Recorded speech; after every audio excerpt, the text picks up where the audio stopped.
These are my signs. These are my otot. These are my otot, my signs. So I have narrowed down this teaching a lot. Becca, can you pass these out, please? I was asked to make like a one-sheet handout with the script, with all the scriptures, because I give a lot of scriptures. I never really realized how many scriptures I put on here. I never really realized it. So it was very hard to narrow it down, which I did, but I got it on one sheet. I'm going to try to keep doing this. I can't promise anything because it's a lot of work, but I'll try.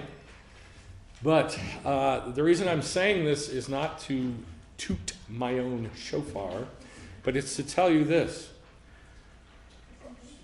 What you are used to, because you've heard it and done it your whole entire life, is 1, 2, 3, 4, maybe 5 scriptures.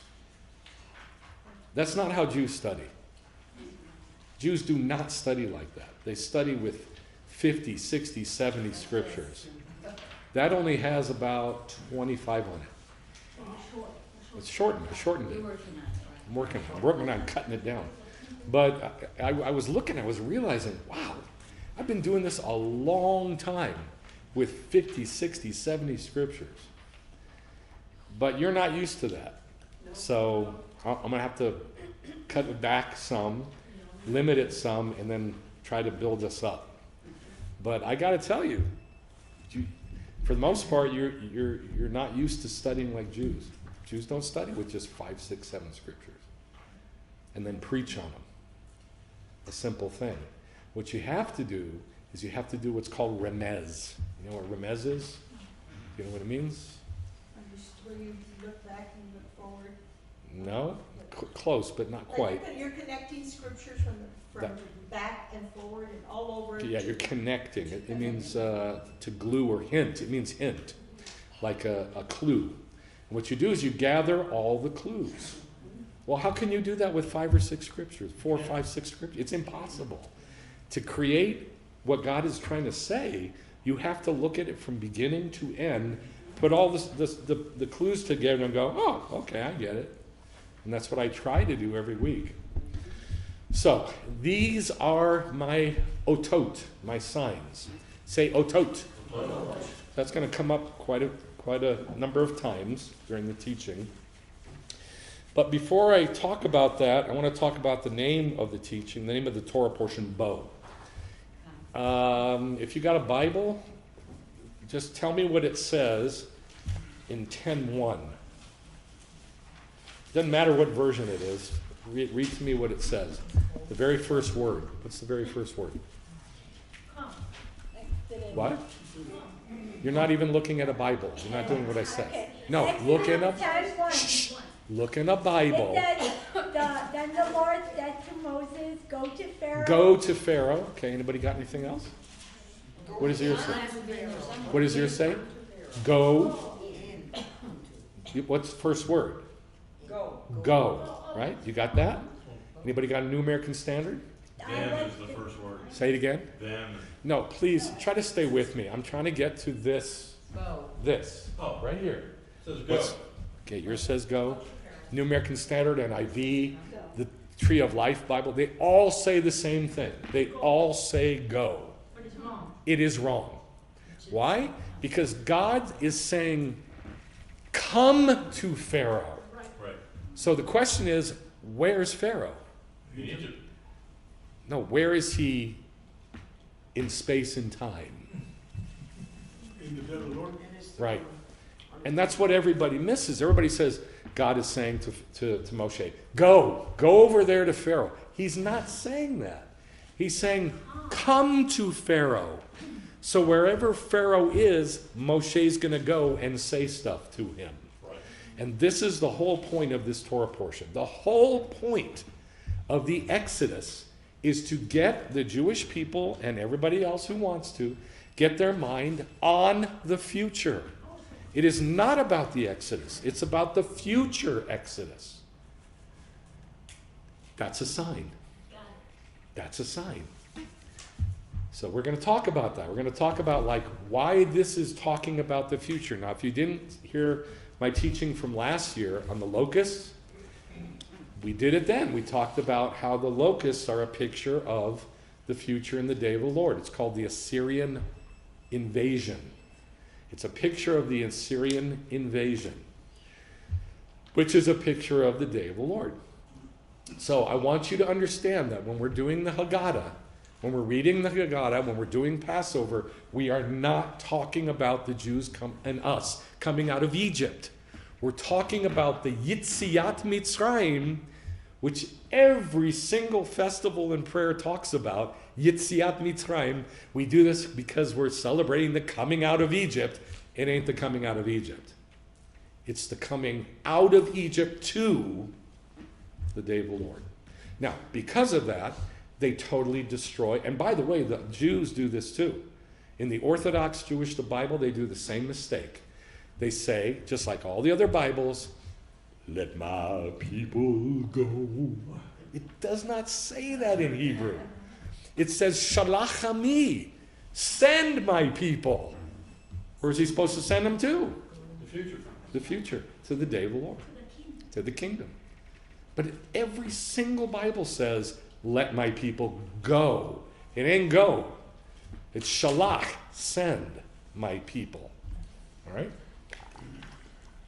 This is a huge deception having to do with the Bible. Nobody translates it correctly because everybody just kind of quotes each other. It's like the game of telephone. One guy said it wrong, so everybody says it wrong after that. So, now that you understand the basic foundation of Bo, what does Bo mean? Come. Not go. Now that you understand that basic foundation, hopefully you can understand the teaching that I'm going to show you what they're supposed to come to. Like God is standing somewhere and he says, Moshe, come to Pharaoh. He's over here. We're going to look at where over here is. Then the Lord said to Moshe, Bo leParo, come to Pharaoh, for I have hardened his heart and the heart of his servants, and I did it so I can place these signs of mine near him. Shiti ototai ele bekirbo. Ototai. Ototai. That means my signs, my miracles. What miracles is he talking about? That he's going to put next to Pharaoh and his servants. The plague. The what? The spankings. The spankings or the plagues, right? The 10, what he's going to do. But he says, I'm going to harden his heart so I can place these otot next to, harden his heart that I may place these signs of mine near him. That's what it says in Hebrew. Near him. Bekirbo. It's the word for, never mind. It means nearness. It means to come near. So, shiti ototai ele bekirbo. That it can place these miracles, these plagues, these spankings near Paro and his servants. And that you may tell in the hearing of your son how I made a mockery of Egypt and how I placed my signs. Now look what it says. What does it say? In them. Not near them, right inside of them. So he's going to put these 10 otot, miracles, signs, and wonders inside Paro and basically all of Egypt. Ototai shamtivam, that I can place these signs in them, vam. And they will know that I am Yehovah. Remember last week? When is everybody going to know that God is Yehovah? In the day of the Lord. Oh, so we're there. We're already there. You see what I'm saying? So that's a picture of the kingdom. Okay, remember we saw last week, I gave you lots of verses that showed Egypt will know I am the Lord in the day of the Lord. The Assyrians will know I'm the Lord in the day of the Lord. I'm saying Lord. The Assyrians will know I'm Yehovah in the day of the Lord. The Jews will know I'm Yehovah in the day of the Lord. The whole world, all the nations will know I'm Yehovah. When? In the day of the Lord. So we're already there. We're already there. He's already brought us to the day of the Lord because he says, And they'll know I'm Yehovah when I put these otot inside of them. Got it? So he's saying, that's where I am. Come. Come over here. Come over here. Come to the day of the Lord. That's where I'm going to do all this stuff. He hasn't done it yet. You see what I'm saying? Yep. He hasn't done it yet. All the stuff about the Exodus hasn't happened yet. I mean, it happened, but it didn't really happen. It just happened as a Vorspeise. That means like a, what is that? Appetizer. It was a Vorspeise, an appetizer. It hasn't really happened yet. Because he says, then they'll know I'm Yehovah. Then he says, Moshe and Aharon went to Paro. Now it says went. It doesn't say came to, it says went to Paro and said, send my people that they may serve me. So if they didn't come to Paro and they went to Paro, that means they're actually going to Paro. Right. Like in the past, in Egypt. Like normal. You get what I'm saying? They didn't come to Paro, to the day of the Lord. They went to Paro, and they just talked to him. Okay. It looks like some of you look like you're getting it. Some of you look like you just don't know what I'm saying. It's okay, we'll catch up. You're not going to catch up. If you don't have this down, you're not going to understand anything else I say. Okay. So, come means come to God, where God is. Go to Paro means just go to Paro. Go to him. It's not the word sent, shalach, it's the word go. Walk, go to him. All right. For if you refuse to send my people, shalach, tomorrow I will bring locusts into your territory. They will cover the face of the land so that no one will be able to see the land. They will also eat the rest of what is escaped, what is left to you from the hail. And they will eat every tree which sprouts from you of the field. Then your houses will be filled. That which neither your fathers nor your grandfathers have seen from the day they came upon the earth until this day. That tells us it's not during this day. We'll talk about that. Okay, anybody know what number the locust plague is? 7? 4? And he turned and went out from Paro. Paro's servants said to him, how long will this man be a snare to us? Let the men go. Send them, that they may serve the Lord their God. Egypt is destroyed. So Moshe and Aharon were brought back to Paro, and he said, go, serve Yehovah your God. Who's going, by the way? And Moshe said, well, we got to go with our young. We have to go with our old. We have to go with our sons, with our daughters, with our flocks, with our herds, because we have to have a chag, a festival. Where were they going to hold this chag, this festival? Wherever they were. In where? In the desert? How about in Israel? That's where they're going. They're going to Israel. At least that's the plan. They don't know that. I mean, Pharaoh doesn't know that. Probably most of the Jews don't know that, but Moshe knows it. He knows he's taken them to the promised land where they will hold a festival. That's the plan. Because we have to hold a chag to the Lord. And he said to them, he will, this is very strangely how it's worded. It's very hard to translate. He will be Yehovah with you, for that I would send you and your little ones. Look, evil is before your faces. And then he changes his mind and says, no, you're not going. Forget it. If you want to just go by yourself, forget it. You ain't going. But the way it's said is very strange. He will be Yehovah with you, for that I would send you and your little ones. Look, evil is before your faces. And they were driven out from Paro's presence. Then the Lord said to Moshe, stretch out your hand over the land of Egypt for the locusts, that they may come up from the land of over the land of Egypt. Yehovah directed an east wind on the land. The east wind brought the locusts. What brought the locusts? East wind. So we're going to study east wind. What is the east wind? What is that? Well, we should already know. What do you think east wind is? Coming of the Messiah. Coming of the Messiah? Nope. It's baptism? Huh? The east wind. Coming. And that's what brings the locusts. Where is the locust invasion? Egypt? The real one. The real big locust invasion. Where is it? The Assyrian invasion. Jerusalem. Israel. In the day of the Lord. It's in the day of the Lord. So what do you think the east wind is? Just take a guess.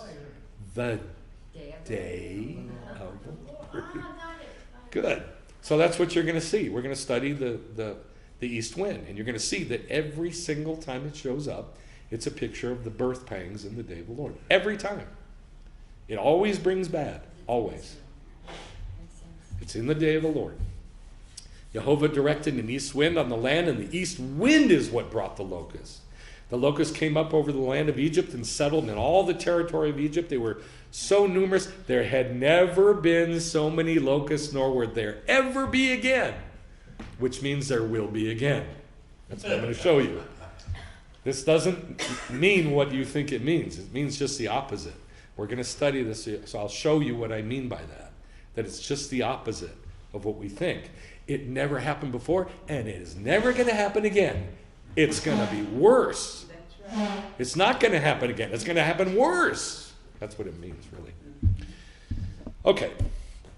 So, first thing we're going to look at is the word otot. Say otot. What does it mean? Signs. My signs. Yeah. Well, ototai is my signs. Otot is signs. Most verses that say sign, ot, is about Yetziat Mitzrayim, coming out of Egypt. Now, they're not all. They're not all about the coming out of Egypt. Like you have the Shabbat is a sign. It's an ot. What else is an ot in the Bible? A miracle. Say it again. A miracle. A miracle, right? Just a regular old miracle or sign. Yeah. What else? The moon. Nope. Say it with the other two. The Tallit? Say it with the other two. You're so close. The sun, the moon, and the stars. They are called otot. They're called signs. What else? What else is a sign in the Bible? Like kept the Tallit and the Nope. Tzion? No. Circumcision. I said Shabbat. The Rainbow. LGBTQ. Rainbow? The rainbow. I hate that homosexuality has been linked with that covenant of God. Did you ever notice that the bow, it's the bow of God, right? Yeah. Which way is the bow pointing? Oh, Yeah. no, It's not pointing down. Oh. Does that make sense? God's bow is pointing to the heavens. The deceiver always mimics. But no, it's not a deceiver. It's the rainbow. No, I'm saying Shh, shh, shh. You're going off track. The rainbow of God. God says, that's my bow. The word keshet, it's a bow, like a bow and arrow bow. He says, that is my bow. Which way is it pointing? To heaven. To heaven. Does that bother anybody? That the arrow is shooting up to God, not down? That's the goal. That's the target. Yeah, but it's a weapon of war. So, remember we looked at Zechariah that says, it's about Hanukkah, that it says that I will start a war between the Jews and the Greeks. And Israel will be my bow, and Ephraim will be my arrow. That's why it's pointing up. Because, yeah, you're very close. The Jews and Ephraim, Israel, goes up, shoots up to heaven. That's why it's pointing up, not down. Does that make sense? That always bothered me until recently. Okay, so he says all these things are otot, is an ot, but everything else in the Bible is Yetziat Mitzrayim. The ot is associated with coming out of Egypt. Exodus 4, you shall take in your hand the staff with which you do the otot. All right? Exodus 13, unleavened bread shall be eaten of all 7 days. You shall tell your son in that day. What does that tell you? Day of the Lord. That in the kingdom, what's going to be being done? Pesach. Pesach. People are going to be doing the Haggadah, doing Pesach in the kingdom. In that day, saying, it is because of what the Lord did for me when I came out of Egypt, and it shall serve as an oath to you on your hand. Right, you know the phylacteries? The tefillin. This says that the tefillin are worn why? To remember, no, Yetziat Mitzrayim, that when we came out of Egypt. That's why the phylacteries are worn. And by the way, that's one of the passages that are in the tefillin, in the box, is about the coming out of Egypt. You shall serve as a sign to you on your hand, and as a remembrance on your forehead. Exodus 13, so it shall be as a sign on your hand, there it is again, and as bands, totafot, on your forehead. Now the forehead one of the tefillin is the oath, totafot. For with a mighty hand, Jehovah brought us out of Egypt. So again, in that box, it has a passage about Yetziat Mitzrayim. Does it make sense? Okay.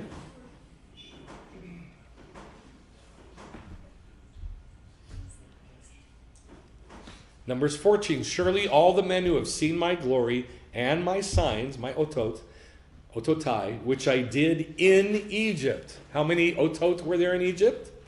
10. Okay, it looks like you're getting lost. How many otot were there in Egypt? 10. Okay. And he says, all these men in Numbers, these bad guys, have seen my glory and they saw my otot that I did in Egypt. So I'm telling you, almost every time, if the Bible says oat, sign, it is about the coming out of Egypt. Deuteronomy 4, or has a God ever tried to go take for himself a nation from within another nation by trials, by otot, by wonders, by war, by a mighty hand, and by an outstretched arm, as Jehovah did for you in Egypt? So again, the oath is referring to Egypt. All right, you get what I'm saying? The oath is almost always referring to Egypt. Okay, now we're going to deal with this. That which neither your fathers nor your grandfathers have seen, from the day that they came upon the earth until this day. There had never been so many locusts, and there never will be again. Which means exactly the opposite of what it sounds like. It sounds like, don't worry, it'll never happen again. I'm going to put a rainbow so that it will never happen again. It's just the opposite. It ain't never going to be like that again. It's going to be worse. That's really what it means. It's a zikaron. It's a remembrance. It's a prophecy. So these are the words that show repeating events in the Bible. And you need to know these words. A moed, it's on your notes. Did you get notes? Did you get a copy of the notes? Okay. It's in your notes. Moed, festival or appointment. Mikra, which, horrible, horrible translation, convocation. It's awful. Ugh. But it should be translated as a reading out, a rehearsing, calling together, calling out. It's from the word kara, which means to call out. It's the word for an evangelist. A kara. But I like the word rehearsal the best. I like the fact that it's like calling out, because it's like you're calling out to the nations, like, come and see this. Right. It literally calls out to everybody. Come do this mikra. Right? That's right. Tavnit means a manner, mold, type, model, or picture. And every time you see a tavnit in the Bible, that means it's a picture of something else. It's repeating. And an oat, a sign or a miracle. All these words mean they're a sign, or they're a picture of something that's going to happen again. Just like it says in Ecclesiastes. Well, wait, let me back up. Everybody hates the book of Ecclesiastes because it sounds so, earthy. It sounds just like I could get that information from reading a philosophy book. It's all about earth, it's like nothing new under the sun. Everything that's been will be again. Nothing changes. It just sounds very earthy. But if you read it spiritually, as the Jews do, you'll see that it's all prophecy. Everything in that book of Ecclesiastes is prophecy. I have one verse here. There's two in Ecclesiastes. One's in chapter 1, one is in chapter 3, that both say basically the same thing. That which has been already and that which will be has already been. For God seeks what has passed by. So it happened back then it happened again, and God comes and looks at it. He's like looking for that. Ooh, look, there it is. I'm going to do it again. That's why everything in Judaism repeats. That's why everything is a moed, a mikra, a tavnit, and an ot. Because every single thing we do in Judaism, without exception, is a picture or a prophecy of what God's going to do in the future. Why? Because he's looking for that to repeat it. So, if you don't wear tzitzit, he's got nothing to grab a hold of to repeat the message. If you don't keep Shabbat, he's got nothing in your life to repeat that picture in the future. It's all dependent on us. If we do Judaism, if we do the acts of Judaism, and they talk to us, then we talk about that. But this says God's looking for it too, not just us. God seeks for what has passed by in the past. Why? So he can repeat it. Well, if you don't do Judaism, there ain't going to be nothing to repeat. You follow what I'm saying? That's why the Jews keep Shabbat. So God can repeat it in the future and bring the day of the Lord. Does that make sense? Yes. That's why we do it. It's not, it gives us a better life. It does not give me a better life to have to change my clothes in the bathroom with the tzitzit and try not to get something bad on my tzitzit when I go to the bathroom. There's no benefit in it at all. I mean, I walk around with these dumb strings hanging from my belly. There's no what benefit do I get from that? And wearing a stupid little hat? There's no benefit. But if I do it, it then gives an opportunity for God to see that, take it, and then give his message, whatever that message is. Okay? It is. It's amazing. It is an amazing way to live. But don't think it's convenient or good. It's not. It just makes things harder. But that's okay. So, it never says, if it says never before and never again, what it really means is it's going to be again. It's going to be again. I'll show you this in the Bible. Exodus 11. All the firstborn in the land of Egypt shall die, and there shall be a great cry in all the land of Egypt, such as there has never been before, and such as never will be again. Is God going to judge Egypt in the day of the Lord? Oh, yeah. How many verses did we see last week that say that? 742. That's right, 742. All right. So, obviously, this doesn't mean what it means, because we know God's going to judge Egypt. And he says he destroys it, and then they will know that I am the Lord. So, it's never going to happen again? Really? So I'm going to say this again. I said it last week, and it made a couple people mad. I don't care. It's the truth. Either God is lying, or it can't mean what it says on the surface. It just can't. Or God's lying. He says one thing, and then a couple books later, he says the opposite. And he's contradicting himself. Well, it's just, you got to be logical about this.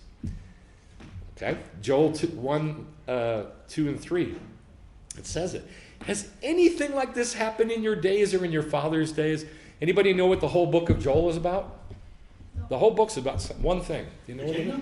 Nope.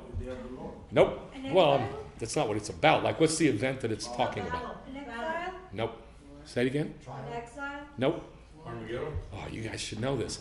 The Assyrian invasion of Israel as locusts. The Assyrian invasion of Israel as locusts. They come, there's so many of them, they come like, and it's described over and over and over again as locusts. But it's the Assyrian invasion. And then he says, it's going to happen again in the day of the Lord, but it's describing this real event that happened. Has anything like this happened in your days or in your father's days? Tell your sons about it. So that's you. Then tell your sons. And let your sons tell their sons. 3 generations. And their sons the next generation. 4 generations. Why? Here's why. What the gnawing locust has left, the swarming locust has eaten. What the swarming locust has left, the creeping locust has eaten. What the creeping locust has left, the stripping locust has eaten. 4 different kinds of locusts, 4 evil kingdoms. Babylon, Medo-Persia, Greece, and then Rome. Well, what comes after Rome? The day of the Lord. The kingdom. Okay, did you catch that? God says, you tell your kids, let them tell the 3rd generation, let them tell the 4th generation. Why? Because has anything like this happened in your days or in your father's days? Nope. It's going to be worse. All right, Joel 2, same book. Remember, he's talking about the invasion of Assyria into Israel. A day of darkness and gloom, a day of clouds and thick darkness. As the dawn is spread over the mountains, so there is a great and mighty people. There's never been like it, nor will there ever be again to the years of many generations. And when does it say this is going to be? When does it say this is going to be? Like, what does it say? What are the words? A day of darkness, a day of clouds and thick darkness. And this is only one verse. There's about 15 that say a day of horror, a day of trouble, a day of trial, the day of the Lord. Day of night. The day that's like night. That's correct. That's dark as night. But he calls it then the day of the Lord. So, look what it says. There has never been like it, nor will there be again after it until the years of many generations. So it's a prophecy that it's going to happen again after many generations. Do you see what I'm saying? So it says exactly the opposite of what people think it says. Daniel 12. Now at that time, Michael, the great prince who stands over the sons of your people, will arise. And there will be a time of tsar. What does tsar mean? Birth pains. Distress, straits, birth pains. Such as has never occurred since there was a nation until that time. Yeah? And at that time, many of those who sleep in the dust of the ground will wake up in the resurrection. Now, Yeshua quoted this. It's recorded in Mark 13. For those days, and he has just given in Mark about 40 verses about the day of the Lord. In Matthew, over 100. For those days, the day of the Lord will be a time of tsar, such as has not occurred since the beginning of creation, which God created until now, and never will. In other words, the birth pangs are the worst that the world has ever seen. Now, think about the locusts coming. Now, what do you know about the locusts? In the day of the Lord, it's going to be the worst invasion the world has ever seen. And that's why it's an oath. It's a sign for the future. Just like all the 10 plagues are. So, when will it be again? It will be again in the day of the Lord. All right, so here's the 10 makot, spankings. Blood. Look where locust is. Look what number it is. 8. Near the end. We're only in the 3rd Torah portion of Exodus, and we're already to the 8th. And by the way, in this Torah portion is darkness also, choshech. So this is it. We're already at the end of the, quote, Exodus. And these are the 10 makot. And here's the picture from last week of the Jews in birth pangs. All 10 plagues were a moed, a mikra, of tavnit, and now we know that they are an ot. And all of those things are a prophecy of the future. So in the day of the Lord, there's going to be blood. All the water is going to turn to blood. In the day of the Lord, there's going to be an invasion of frogs. By the way, do you know where the frogs come from? We're told in Revelation where the frogs come from. Anybody? Nope. not the river. The mouth of the false prophet. Very good. The mouth of the beast, Hasatan. Sorry, it comes from the mouth of Hasatan, the beast, the false Messiah, and the false prophet. 3 unclean spirits like frogs. That's this. That's what this is a picture of. How about lice? Anybody know where it says that there's going to be lice in the day of the Lord? How about wild beasts? There's going to be wild beasts in the day of the Lord. Anybody know what that is? What's the false Messiah called? Beast. The beast. Anybody who takes the number of the beast. That's what this is a prophecy of. Pestilence. We know about that. There's going to be pestilences everywhere. Diseases. Boils. How about that? Where's that in Revelation? But it is there. Hail turning into fire. It says that there will be a horrible hail falls, 100-pound hailstones. And then a few years before that, another hailstorm that's not as bad. Locusts, now we know what it is. It's a picture of the Assyrian invasion in the day of the Lord. That's why it's an oath. Choshech. How many days of Choshech did they experience in Egypt? 3. Where's that in Revelation? We'll just keep it simple. The sun is blotted out. Yeah, but it doesn't say 3 days. What happened with Messiah? Nope. I'm talking about in the book of Revelation, during the birth pangs, does it say that there's 3 days of darkness anywhere? Can't think of it? It's in the New Testament, you should know it. No? When Moshe and Elijah are killed in the streets of Jerusalem, and they're dead for 3.5 days, and there's darkness covering the earth, and then they resurrect. That's what it says. And then death of the firstborn. That's also during the day of the Lord. So all of these 10 makot are 10 otot. All right, now let's talk about the east wind. That's what brought the locusts in to cover the entire land, so much so you couldn't even see the dirt. It's on everything. The Lord said to Moshe, stretch out your hand over the land of Egypt for the locusts, that they may come up on the land of Egypt. Yehovah directed an east wind on the land, and the east wind brought the locust. What is the locust? One more time. Assyrian invasion in the day of the Lord. Let's keep it simple. Assyrian invasion in the day of the Lord. Got it? What brought that Assyrian invasion in the day of the Lord? The east wind. Now you should know what the east wind is. It's the day of the Lord. Make sense? So, anything in the Bible that says the east wind brought it or sent it or affected somebody with it, you know you're in the birth pangs. When the Messiah comes, it says he will come like the east wind. Why? Because you're in the birth pangs when he comes. Make sense? Yes. Okay. East wind. Genesis 41, 6 and verse 27. Before we read these, I forgot. I don't know if you know this, so this is really important, but I don't know if you know it. This here. I don't know if you've ever paid attention to the direction of the wind throughout the year. El Paso is like notorious, and you can really pay attention, especially on the west side. You can really see this, that it's true. That will start in spring, because that's where the year starts.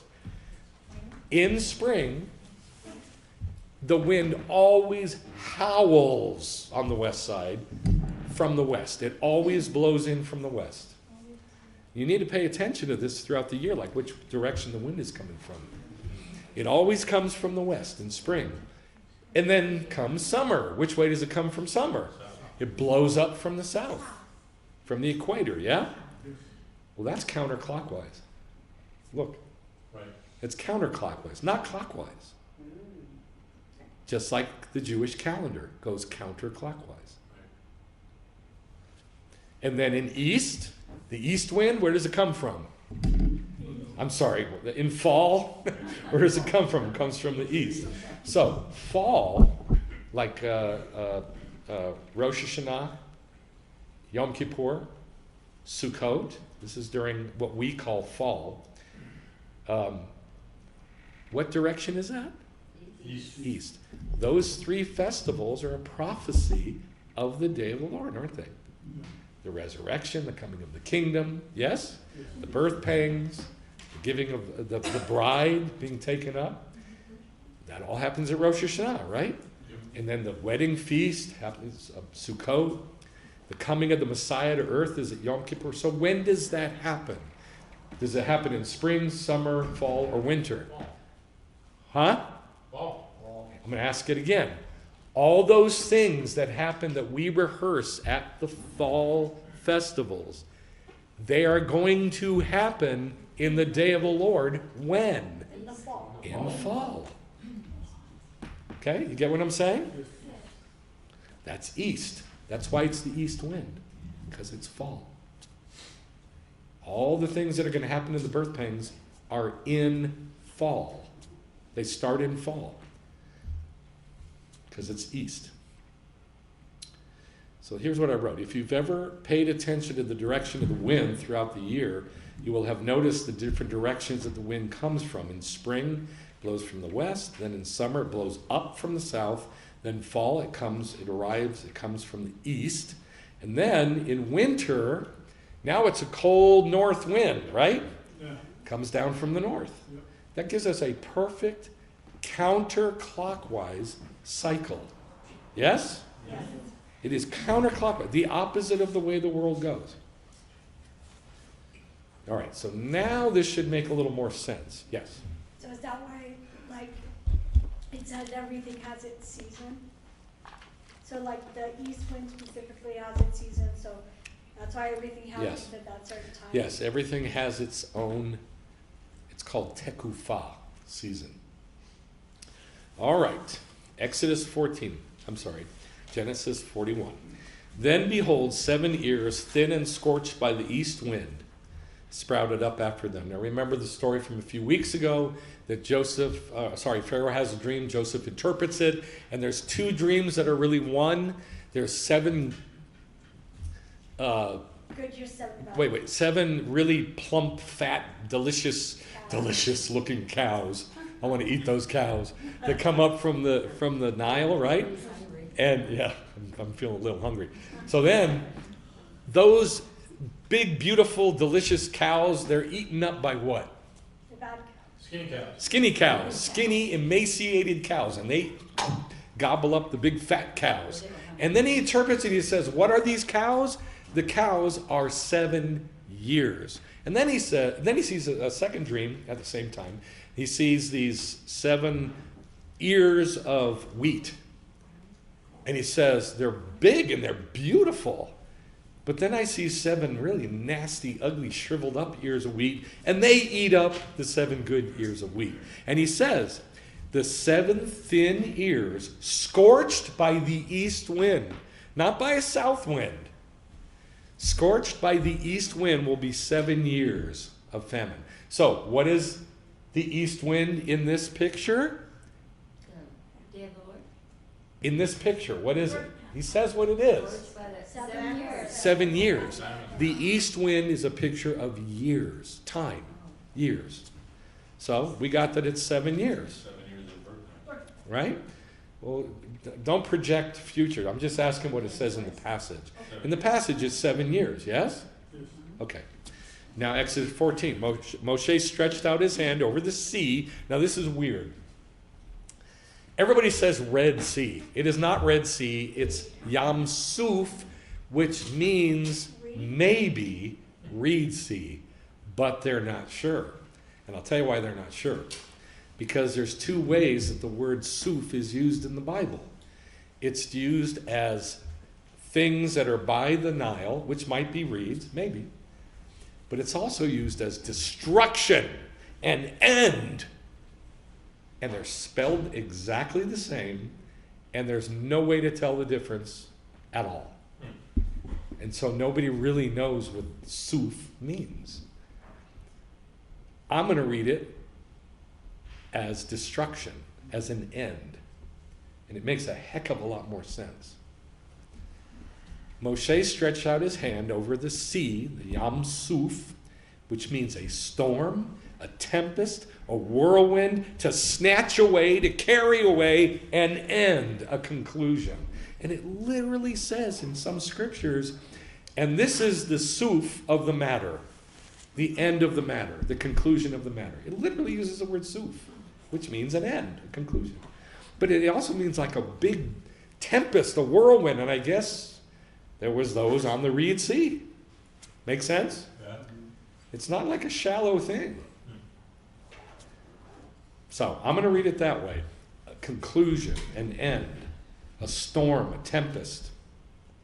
And the Lord swept that sea by a strong east wind all night, and he turned the sea into dry land. So the Reed Sea that the Jews passed through, they're passing through storm, tempest, and end.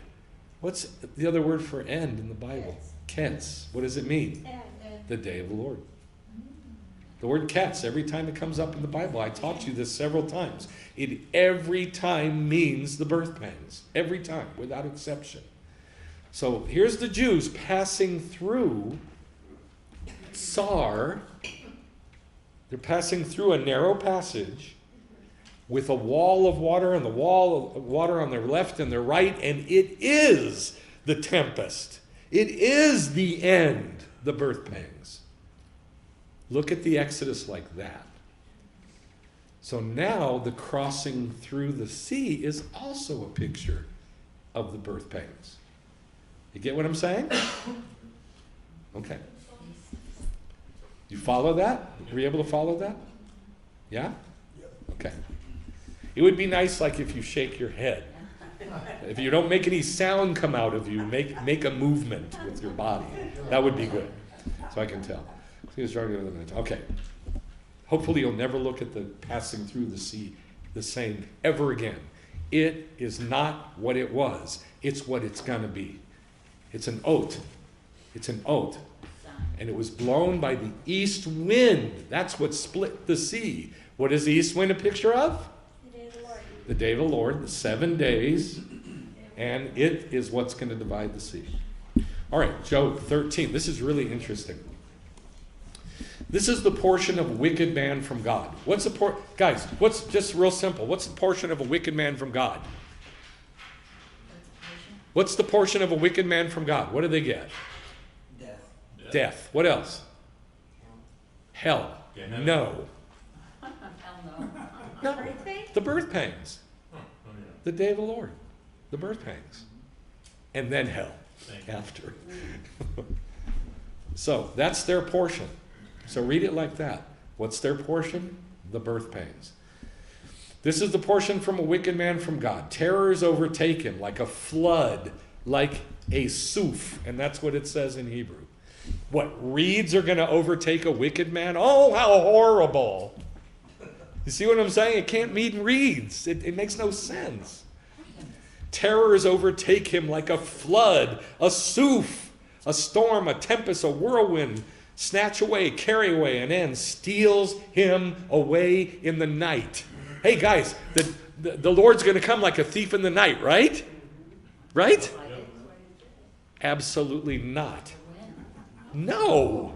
If you believe that, you believe in absolute mythology. Nowhere in the Bible does it say the Lord's going to come like a thief in the night. That is craziness. I'll show you why. So it says that what's going to come and steal him away in the night? The east wind. The east wind will carry him away.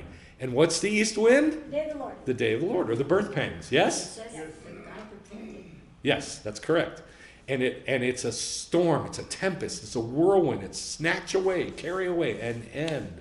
And he's gone because it whirls him away from his place, and it will hurl at him without sparing. He will surely try to flee from its power, but he won't be able to. He can't outrun it.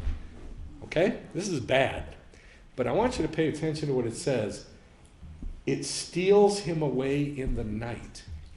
Now, this is a horrible mythology that's gone out into the church world that says, and by the way, it was a Messianic Jew who made this mythology famous. by writing a musical about it called The Beloved Thief. He passed away a few years ago. I can't remember. Zola Levitt was his name. He used to be on TV, and he taught millions and millions and millions of Christians about Judaism, Right. and he never taught about Judaism, not once. He taught about Christian mythology overlaid over some Jewish stuff, but he never taught Judaism. This was his big shtick. It was The Beloved Thief, and he even wrote a musical about it. Became very famous. It's all mythology. And I'll read you the verses that say it's mythology. But here's the mythology. The mythology is, oh my God, he could come at any time like a thief. Oh, I better not be broken into. But he's a beloved thief. Really? A beloved thief? Somebody's going to come steal from you in your house, but he's beloved? That is insanity. That's stupid. If somebody's coming to steal from you in your house, what do? You get ready. That's what you do. And you get your weapon out. And you take care of business. Right? You don't go, oh, finally, thou hast come unto me. Take all that I have in my house and kill my children while you're at it. Oh, beloved thief. It is insanity.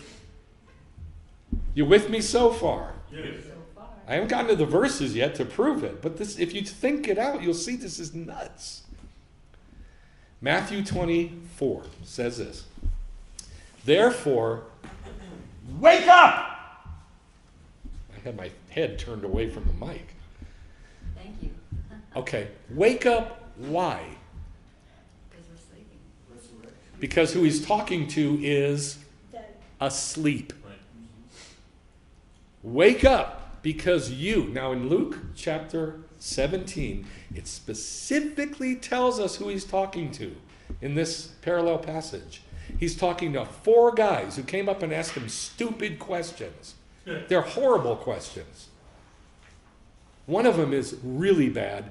What's the sign of your coming? And so they look at that like it's a good question. It's a horrible question. And it's only 4 guys. And Yeshua says to them, you guys better wake up because you do not know the day that your Lord is coming. Well, what's the day that your Lord is coming? Say it loud. The day of the Lord. The day of the Lord. Now remember, we're in Matthew 24. He's just given over 100 verses that say day of the Lord. And he says, you guys better wake up because you don't even know the day. Exactly. He's not actually saying that nobody knows. Is that he's mad that they're not sleeping. He's mad that's right. He's mad that they're asleep and they don't know. So he tells them, you better wake up. Get ready. You don't know. You better know which day your Lord is coming, the day of the Lord. But be sure of this. If the head of the house had known at what time of the night the thief was coming, he would say, enter in, beloved thief. He would have been awake and wouldn't let his house be broken into. That's nuts. So, any such thing here so far as a beloved thief? No. What's coming in this passage? What's coming as a thief? In this passage, Matthew 24, what's coming as a thief? The day of the Lord. Not the Lord, the day of the Lord. Now, this is just like the tip of the iceberg. I'm not teaching about this whole thing. It would just take days, but that's the basic concept. 1 Thessalonians 5. Now, as to the times and the epochs, brothers, you have no need of anything to be written to you. Why? Because they already know. Say it louder. They already know. They already know. And he says that in the next phrase. Because you know full well that the what? Day of the Lord. That the what? Day of the Lord. Say it together. That the what? Day of the Lord. Day of the Lord. Day of the Lord. Not the Lord. The day of the Lord. The 1,000-year kingdom. Not the Lord. You know full well that the day of the Lord will come like a thief in the night. What's coming like a thief in the night? You better be awake and know when it's coming. Day of the Lord, Barney. And then he says, now look, then he says, while they, not you, while they are saying peace and safety, then destruction will come upon them suddenly, like labor pains upon a woman in labor, the birth pangs. Who does the birth pangs come to in this passage? Them. Who? Them. Not you, because you yourselves know full well. That the day of the Lord will come. So he doesn't have to wake them up because they're already awake and they know. Okay, what comes like a thief with the east wind? The day of the The Lord. day of the Lord. So in this passage in Job, it comes like a thief. The east wind comes like a thief with the birth pangs. Got it? It's pretty clear, right? Obadiah says the same thing about a thief coming at night. Only in this passage, Obadiah, anybody know what Obadiah is about? It's only about one thing. It's only one chapter. You know what it's about? Edom. Very good. It's about Edom, Rome. It's about Rome, Edom, Esau. To Esau, to Edom. Though you build high like the eagle, though you set your nest among the stars, from there I will bring you down, declares the Lord. If thieves came to you, if robbers came at night, what is that? Day of the Lord. The day of the Lord, the birth pangs.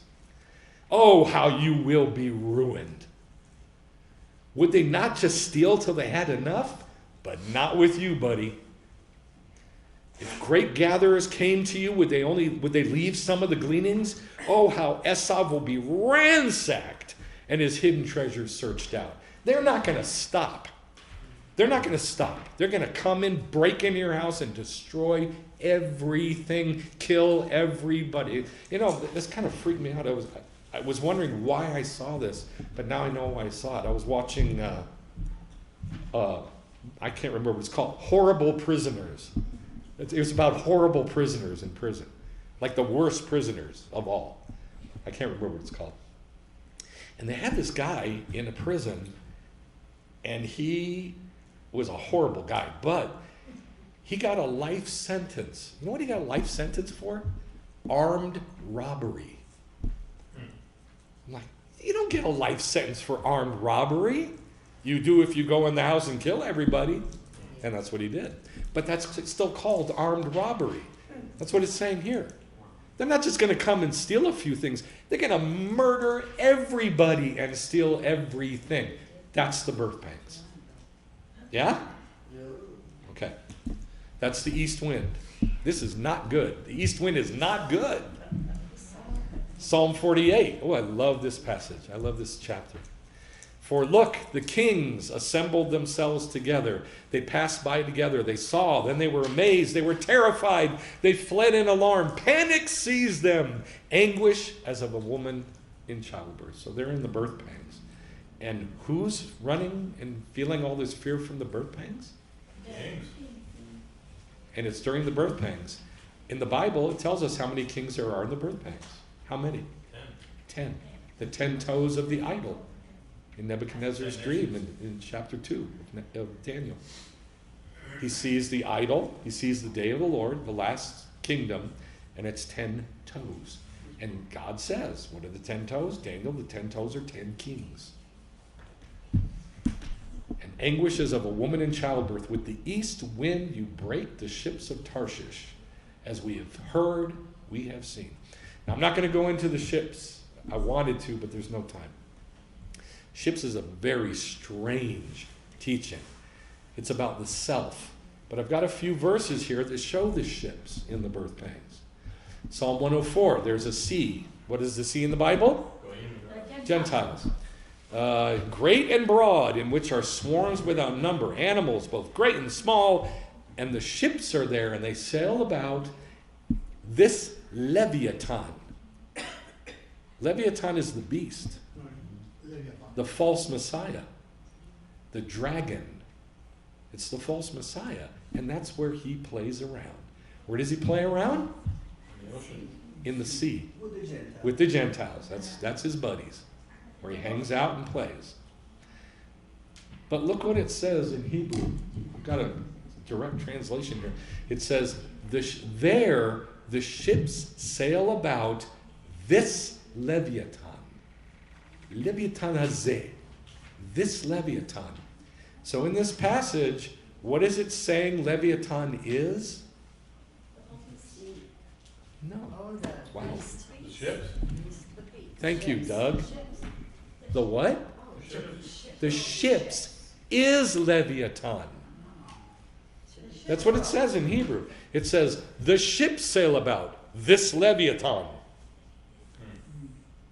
Right? The ships sail about this Leviathan. So Leviathan is the ships. Now look at Revelation. I'm sorry. Now look at Revelation. It should make a little more sense. Oi, oi, the great city, she who was clothed in fine linen and purple and scarlet and adorned with gold, gems, and pearls. For in 1 hour,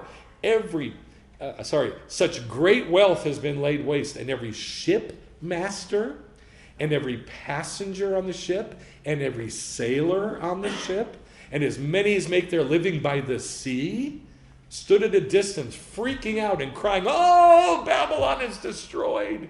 That means we're next.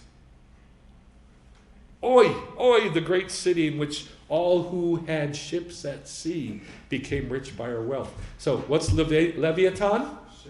The ships. And that is destroyed by what? The day of the Lord. Look.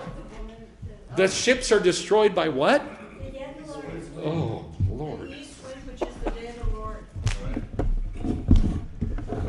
I'm just asking you about the passage. I'm not asking you to project into the future. What does the passage say destroys the ships? The east wind. So now we have another clue that tells us that the east wind is the birth pangs. Does that make sense? Yes. All we're trying to do is put the clues together to see what it paints. All right, so here's a graphic of the day of the Lord and the birth pangs. Here's the 6 days of man. Here's the 7th day, the day of the Lord, and the birth pangs are the first 7 years of the day of the Lord. That's why the day of the Lord is always synonymous with birth pangs. Got it? Yep. And what's coming as a thief? The day of the Lord. The day of the Lord, not the Lord. No, okay, So you better know when it's coming. yes. And get your weapons cocked. Now, people are stupid. I do not mean real weapons.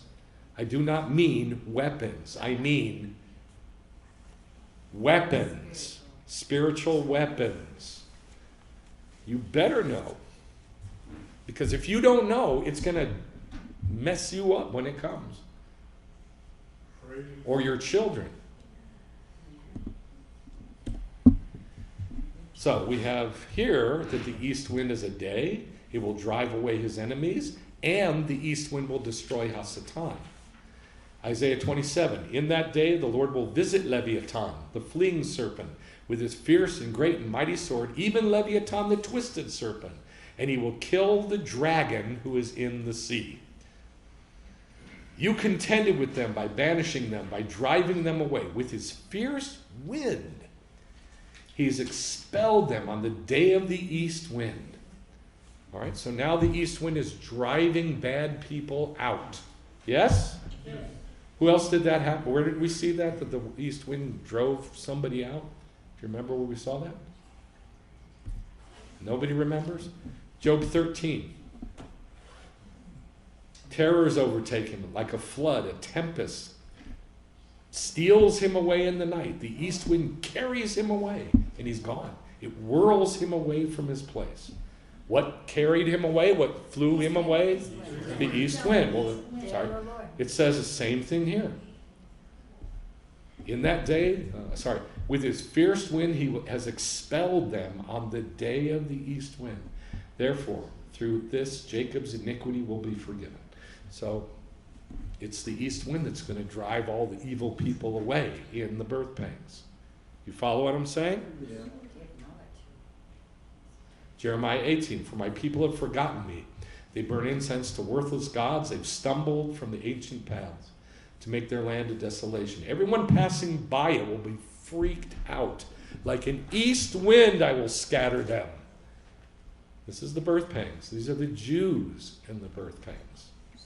This is the Jews. Yes. So is it kind of like the story that the Lord gives? I can't hear you. The story that the Lord gives, one will be taken, one will be left, because the one that will be left will be what, destroyed or what? Yes. Yes, it's like when Yeshua's talking about the resurrection, and he says one will be taken and another one will be left, and they are destroyed. They go through the birth pangs and they are destroyed. And Noah too was that. Noah was the same exact thing, right? Okay. Like an east wind, I will scatter them before the enemy. I will show them my back and not my face in the day of their calamity.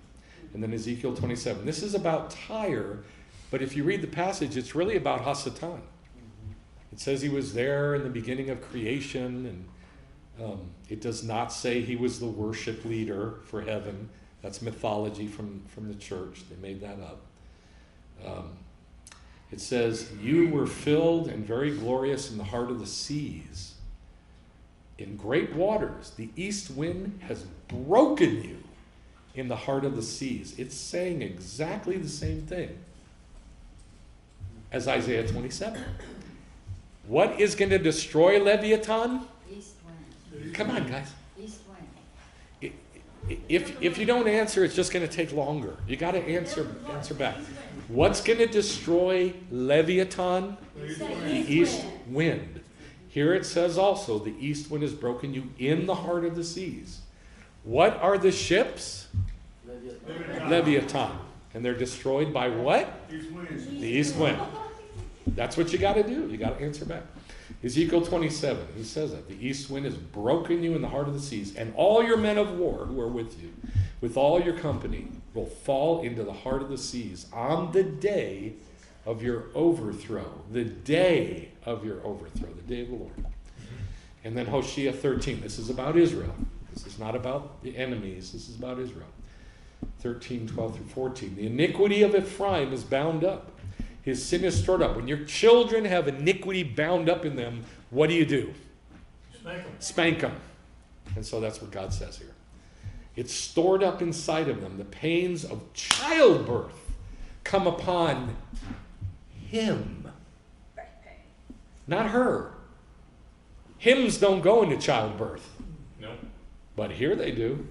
Hymns go into childbirth, and that's why it's called the birth pains. He will go into birth pains. He's not a wise son, because at the time that he should delay, it is not the time for him to delay at the opening of the womb. In other words, give birth, dummy. Don't hold back. That's what he's saying. Don't hold back, Israel. Give birth to the Messiah. Shall I redeem them from death? Compassion will be hidden from my sight during the birth pains. Though he is fruitful among his brothers, an east wind will come. The wind of the Lord is coming up from the wilderness, and his fountain will become dry, and his spring will be dried up, and will plunder his treasury of every precious vessel. This is talking about the vessels of the Jews. What is every precious vessel of the Jews? Judaism. Thank you. Judaism. The temple vessels. Judaism. But during the birth pangs, all of that's going to be dried, just like the Holocaust. All of that's dried up and destroyed. Yes?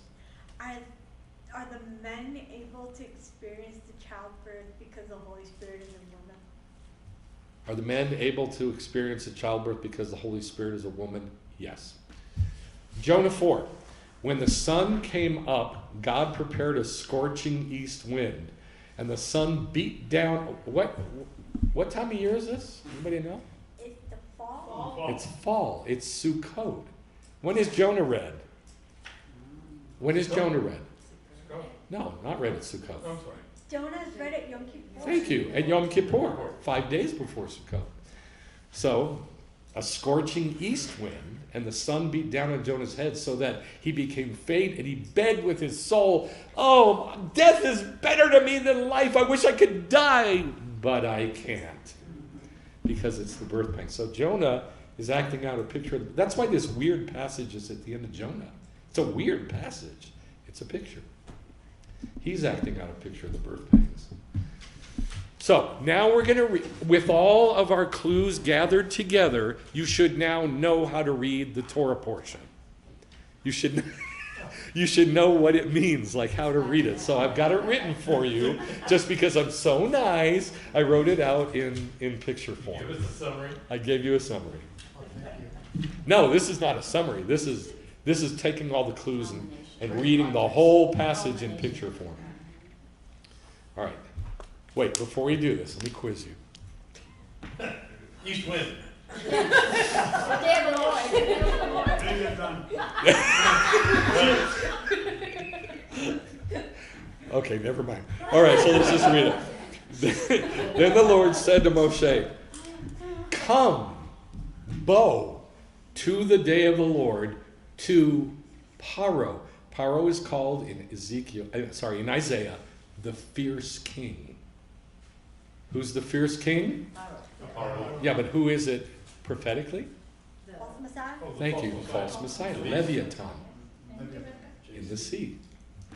So he says, the Lord said to Moshe, "Come to the day of the Lord, to the fierce king, the false Messiah, for I have hardened his heart, so that I may place these prophecies, pictures, rehearsals." What's the word in Hebrew? What's the word in Hebrew? Otot. Of the day of the Lord near him, and that you may tell your son how I placed my prophecies, pictures, rehearsals of the day of the Lord in them, and then they will know that I am Yehovah in the day of the Lord. For if you refuse to send my people, Moshe is saying to Paro, tomorrow. Now the fact that it says tomorrow, that's the next day. The next what? Day. Day in the future. Day of the Lord. I will bring the invading army into your territory. Then your houses will be filled, and that which neither your father nor your grandfathers have seen from the day that they came on the earth until this day will be fulfilled in the day of the Lord. Then the Lord said to Moshe, "Stretch out your hand over the land of Egypt for the invading army, that they may come up. Yehovah brought the day of the Lord, and will bring the invading army, and they will be very numerous. There will be an invasion in that day, such as has never been, for they will cover the surface of the whole land, so that the land will be darkened." So, if you should be able to follow this now. We picked it apart, every detail of it. So you should now see that the entirety of Yitziat Mitzrayim, the coming out of Egypt, which is celebrated every day, it's talked about every day in the prayers, it's celebrated in every single moed, in every fast, and in everything that we do. Like when we put on the tefillin, we recite the prayers that talk about Yitziat Mitzrayim. Everything we do is about Yitziat Mitzrayim. And it's all a prophecy about the day of the Lord. Punkt zeh. Okay, let's pray. Lord, thank you for the clarity. If we just put the clues together, the clarity of your amazing story that you have shown, and that we're not supposed to be ignorant of. We're supposed to know. And Lord, I ask that you would help us to know, because there's no way to do this. There's no way to break through. When I say we, Lord, I'm talking about your whole body. There's no way for us to break through all the misunderstandings and mythologies that have been handed to your body without having your Holy Spirit reveal it to us. It's impossible. So Lord, I ask that your Ruach HaKodesh would reveal your real story, and that everything that you gave to the Jewish people is a picture to learn about the spiritual world and about the day of the Lord in particular. And I thank you, Father, for opening up our hearts. And again, I mean the whole body of Messiah. Opening up our hearts to hear your Ruach in the Torah. Amen. Let's stand for the Aleinu.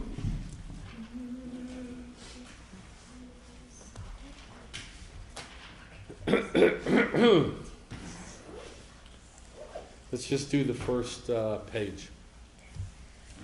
Aleinu l'shabeach la'adon hakol, לתת גדולה ליוצר בראשית, שלא עשנו כגויי הארצות, ולא שמנו כמשפחות האדמה, שלא שם חלקנו כהם, וגורלנו ככל המונם. Let us adore the Lord of all, who in greatness created the world from of old. He has not made us like the nations of the earth, nor has he made us like the families of the land. He has not made our destiny like theirs, and he has not cast our lot with all of them.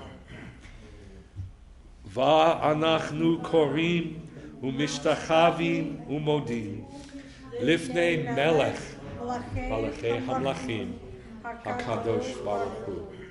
And we bend the knee and bow in worship and give thanks to the King of Kings, the Holy One.